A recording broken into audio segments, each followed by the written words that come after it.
রেস্টুরেন্টের স্বাদের এরকম চমৎকার একটা চিকেন র‍্যাপের রেসিপি খুঁজছেন? তাহলে এই ভিডিও আপনার জন্য। হোটেল রেস্টুরেন্টের আরো একটা চমৎকার রেসিপিতে আপনাকে স্বাগতম। আজকের রেসিপি চিকেন র‍্যাপ।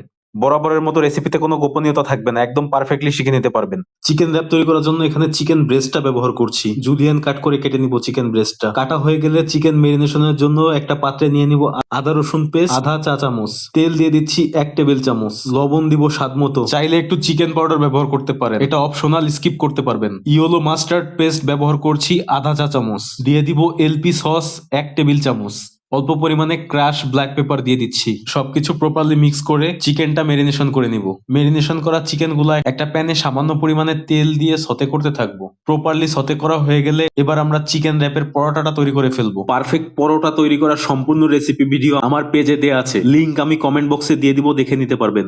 র‍্যাপটা পেঁচানোর জন্য একটা বাটার পেপার নিয়ে নিচ্ছি। নিয়ে নিব তৈরি করা পরোটা। এবার পর্যায়ক্রমে দিয়ে দিব শসা, যেটা জুলিয়ান কাট করে কেটে নিয়েছি। দিয়ে দিব টমেটো, এটাও জুলিয়ান কাট করে কেটে নিয়েছি। আরো দিয়ে দিচ্ছি ক্যাপসিকাম, সেম ওয়েতে কেটে নিয়েছি। দিয়ে দিব কুচি করে কাটা পেঁয়াজ। আরো দিয়ে দিব কাঁচা মরিচ কুচি। মেয়োনেজ দিয়ে দিচ্ছি যথেষ্ট পরিমাণে। এরপরে সতে করা চিকেন গুলা দিয়ে দিব। চিকেন দেওয়া হয়ে গেলে এবার প্রদর্শিত পদ্ধতিটা একটু ভালোভাবে খেয়াল করবেন। পরোটার মাঝখান থেকে ফোল্ড করে এনে টাইট করে নিব একটু। এবার রোল করে বাটার পেপার দিয়ে ভালোভাবে পেঁচিয়ে নিয়ে দুই পাশটা সিল করে দিব। আপনাদের বোঝার সুবিধার্থে আরো একটা চিকেন র‍্যাপ রোল করে দেখাচ্ছি। ভালোভাবে খেয়াল করলেই বুঝতে পারবেন। মজাদার চিকেন র‍্যাপ গুলো তৈরি। প্লেটিং এ চলে যাব। মাঝখান থেকে একটু আড়াআড়ি ভাবে কেটে নিয়ে প্লেটিং করে দিচ্ছি।